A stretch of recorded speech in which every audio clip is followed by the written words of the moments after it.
واحتراماتي للجميع وما كنقصد حتى شي واحد. خرج وزير الداخليه كيهضر على الاصابات اللي وقعت في القوات المساعده واللي وقعت للشرطه، واعدادهم هذه في مدينه وجده ما عرفت 50، وهذه في مدينه اكادير ما عرفت شحال، وهذه من كازا ما عرفت 15. وعيب الله راه الناس راه ماتت، او واحد تقطعوا ليه رجليه، وواحد مات، والاخر مات، واليوم سمعنا ثلاثه الدراري ماتوا بالرصاص الحي وثلاثه في حاله حرجه. واش كتشوف واش نتوما واعيين؟ واش عيب الله شكون اللي كاين في هذه الحكومه في هذه الدوله؟ واش نتوما واعيين اش كتقولوا؟ راه كتزيدوا كتحرضوا الشباب. انت كتهضر غير على القوات المساعده وكتهضر غير على الشرطه، وقلتها في المتظاهرين راه كان هناك اصابات وهناك اعتقالات. عيب الله. واش انا والله العظيم ما هادشي ما باش يتفهم ليا. وشنو واقع في بلادنا؟ شنو واقع؟ وشنو واقع؟ واش تمسؤول ما باش يخرج؟ واش لا رئيس الحكومه ما باش يقد يخرج؟ واش الوزراء ديالنا ما قدوش يخرجوا؟ واش البرلماني واش حتى واحد ما باش يخرج يطفي هذه العافيه؟ يحاول يطفي هذه العافيه، والعافيه بطفى وخاصها شي واحد يخرج. خاصها شي واحد يخرج يقول ايه حنا راه كنسمعوا لكم، ايه يكون واحد الحوار، ايه بسم الله شنو واقع؟ بيتو تحاربوا الفساد، ايه دروك غادي نديروا لجنه التقصي ومحاربه الفساد، دروك السي محمد. المستشفيات ايه غادي دروك نديروا واحد اللجنه للتحقيقات، وغادي نحاولوا نديروا واحد الميزانيه نخصصوها للمستشفيات. اخرج اكذب اكذب شي واحد يخرج غير يكذب، غير تكون ديك الكذبه فهمتي تكون واحد الملمس ديال الحقيقه باش القضيه تبرد. وصافي وصلنا دابا الرصاص الحي. صافي ملي اصلا انا سمعنا قالنا لا بريكاد اللي في العين القليعه دخلوا ليها الناس، ماشي من حقهم يدخلوا ليها، ومن حق الدار كيدافع، لان تما كاين السلاح، والسلاح لو بقى تدخل عند البراش راه مصيبه كحله من حقهم. ولكن هذه راه سيتياسيون خطيره. واش منين بنادم صافي ولا كيزعم باغي كيقلب على السلاح راه شي حاجه خطيره، يعني البلاد راه غادا في واحد في شي حاجه ماشي تلهي، وانت واحد ما خارج كلشي ساكت. انا ما هادشي والله العظيم ما تفهم ليا.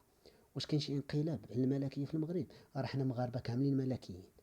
باش تفهموا، راه الناس خارجين في المظاهرات كيقولوا عاش الملك نريد محاربه الفساد، عاش الملك نريد محاسبه المفسدين، كاملهم كيقولوا عاش الملك.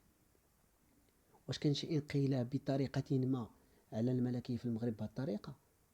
واش وقع شي حاجه؟ ما فهمتش انا، ما بغيتش نهضر في شي حوايج، ولكن راه يعني بنادم كيريح في القهوه وكل واحد كيعطي راي، راه كتسمع شي اراء، راه العقل تاعك كيحبس، كتبغي تكذبها ولكن كتبان لك منطقيه، وما كاين لا خطابات لا والو. والمغرب كامل على صفيح ساخن، واوضاع خطيره. عندنا كاس افريقيا، كاس العالم، الناس كتشوف الصحافه العالميه كتهضر علينا، تشوهنا في العالم، تشوهتوا نتوما كمسؤولين مغاربه، تشوهتوا. حتى واحد ما بيخرج يبرد. واش واش انقلاب واقع في البلاد ولا؟ واش انقلاب واقع في البلاد؟ ما فرصناش باش يضرقوا على الانقلاب، داروها هكا باش بقى وقع الانقلاب. احنا راه ملكي، راه القضيه ما فهمتش والله، ما فهمت بالله. واش احنا على صفيحين ساخن وكل شيء ساكت؟ وعباد الله وكل شيء ساكت. وعباد الله واش انتم كمسؤولين مغربيين ما كتدخلش لكم راسكم؟ وغادي في اليوم السادس والعافيه شاعله العافيه، البلاد بدينا كنفقدوا السيطره عليها، بدينا صافي راه حنا غادي ندرك، بدينا كنفقدوا السيطره على البلاد وساكتين. علاش؟ فين هي الحكومه؟ فينكم الوزراء؟ فينكم البرلمانيين؟ فينكم المخابرات؟ فين حتى واحد ما خرج، حتى واحد ما خرج ولو بخطاب يحاول يبرد العافيه. ما عرفت شي حاجه. انا هادشي والله ما تفهم ليا. عييت انا والدراري كنحلل في القهوه وكنسمع الراي تاع هذا وهذا، وكنخضر انا وراسي بغيت غير نلقى راس الخيط. هذا راس الخيط راه ما كاينش. شي حاجه ماشي تلهي، شي حاجه ماشي. شي بنادم اللي خدام بالعقل والدماغ غادي يريح هو وراسو.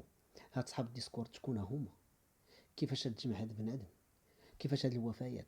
راه شي حاجه والله العظيم ماشي تلهي. على الاقل يخرج شي خطاب يبرد المغاربه. راه كل كاملنا ملاكين، كاملنا كنقولوا عاش الملك ونريد محاربه الفاسدين والمفسدين ومحاسبتهم. ماشي اعفاءات، ماشي اعفاءات، المحاسبه. رئيس الحكومه يتحاسب، ولا في يديه ويدخل الحبس. شي حاجه بسيطه، واخا ما كانتش بسيطه شي تا الهضره والله ما بتخرج لي من فمي. وكل شي ساكت. الناس كتموت في الزنقه السي محمد، الناس راه كتموت، الناس راه شاعله العافيه، وكل شيء ساكت، كل شيء سد فمو. الناس ديال السلطه كل شيء سد فمو، حتى واحد ما بيهضر، حتى واحد ما بيخرج يبرد القضيه، غير ما كيزيدوش يحلوا العافيه. وما عرفت شي حاجه ماشي ديال غدا. دابا غادي نشوفوا داعش كدور في الزناقير، هادشي هو اللي بقى. غدا غادي نشوفوا الاسلاميين، نحن نريد حكم الشريعه الاسلاميه، وغادي يهزوا واحد الطوائف معاهم، وتجي شي دوله والدول تبدا يدخلوا علينا هنا في البلاد، يبدا ولا اله الا الله. ولا اله، خرج شي مسؤول الله يرحم بها الوالدين تبرد لها فيه، خرج شي مسؤول